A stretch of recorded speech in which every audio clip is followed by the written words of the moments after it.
छात्र छात्राओं, इतिहास का जो अध्ययन हम कर रहे थे उसमें हम दिल्ली सल्तनत के बारे में पढ़ रहे थे और उसमें हमारा जो अगला टॉपिक था वो था बलमन। बलमन के बारे में अध्ययन करेंगे। 1265 से लेकर के 1296 तक बलमन का कार्यकाल रहा। उलूग खां यानी बलमन इल्तुतमिश के चहलगानी अर्थात 40 नामक तुर्की दासों का प्रसिद्ध दल से संबंधित था।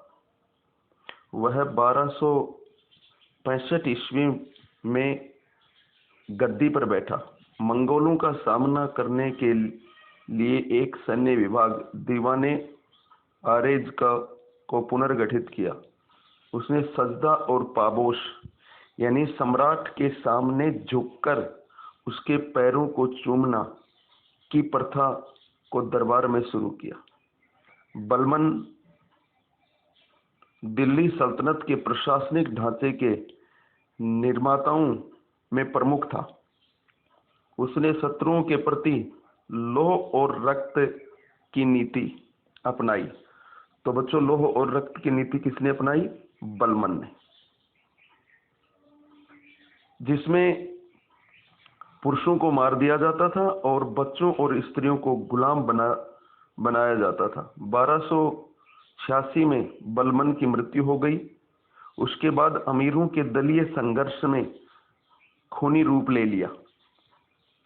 क्यूमर्स का वध कर 1290 ईस्वी में जलालुद्दीन खिलजी ने स्वयं को सुल्तान घोषित कर दिया।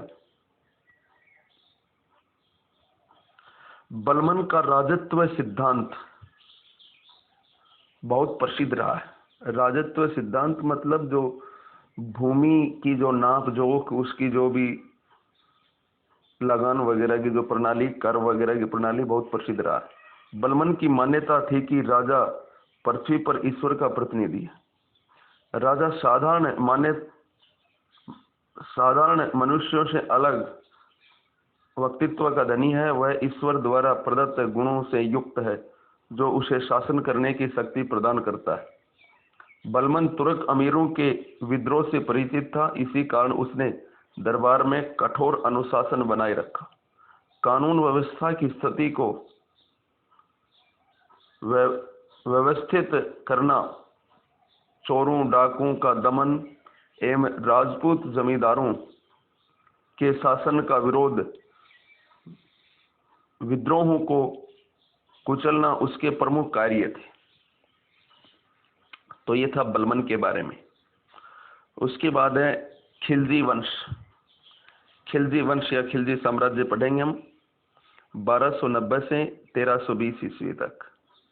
खिलजी वंश का प्रथम शासक जलालुद्दीन फिरोज खिलजी था जो 70 वर्ष का था।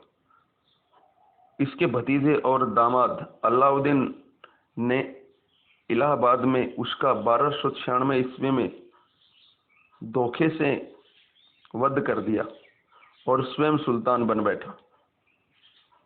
अपने 20 वर्षों के शासन काल में कुछ अपने सुधारों को लेकर अलाउद्दीन की चर्चा होती है। उसने सिक्कों पर अपना उल्लेख द्वितीय सिकंदर के रूप में करवाया। उसके शासन में कश्मीर व बंगाल शामिल नहीं थे। गुजरात के बघेला राजपूत राजा राय कर्णदेव के खिलाफ सैन्य अभियान किया। अलाउद्दीन ने 1301 में रणथंभौर और 1303 में चित्तौड़ पर आक्रमण कर उसे लूटा। गुजरात अभियान के दौरान उसे अपार धन संपदा प्राप्त हुई। साथ ही एक हिंदू से धर्मांतरित मुस्लिम सेनानायक मलिक काफूर का साथ मिला। इस मलिक काफूर की सहायता से ही अलाउद्दीन खिलजी दक्षिण भारत में प्रवेश कर सका। मलिक काफूर ने देवगिरी, होशल राज्य और पांड्य राज्य पर आक्रमण किए।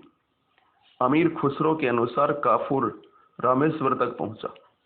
अलाउद्दीन के समय में राजत्व का ढांचा पुनः निर्मित किया गया। भूमि के नाप जोख, लगान आदि। विद्रोह पर नियंत्रण करने के लिए उसने 4 आदेश जारी किए। अमीर वर्ग की संपत्ति जब्त करना, खालसा भूमि को कृषि योग्य बनाना, मतलब जो पड़ती भूमि है उसको, अयोग्य भूमि है उसको कृषि योग्य बनाना। और राजत्व में वृद्धि करना, दिल्ली में मद निषेध करना, गुप्तचर प्रणाली का गठन करना, अमीरों के परस्पर मेल मिलाप पर रोक लगाना। उसने खलीफा की सत्ता को मान्यता देते हुए स्वयं ने यस्मीन उल खिलाफत नासिरी अमीर खल मोमिनीन की उपाधि धारण की।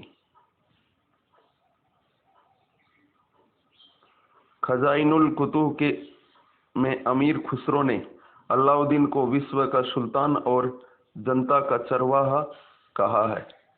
बाकी हम नेक्स्ट क्लास में पढ़ेंगे, तब तक देखते रहिए। धन्यवाद।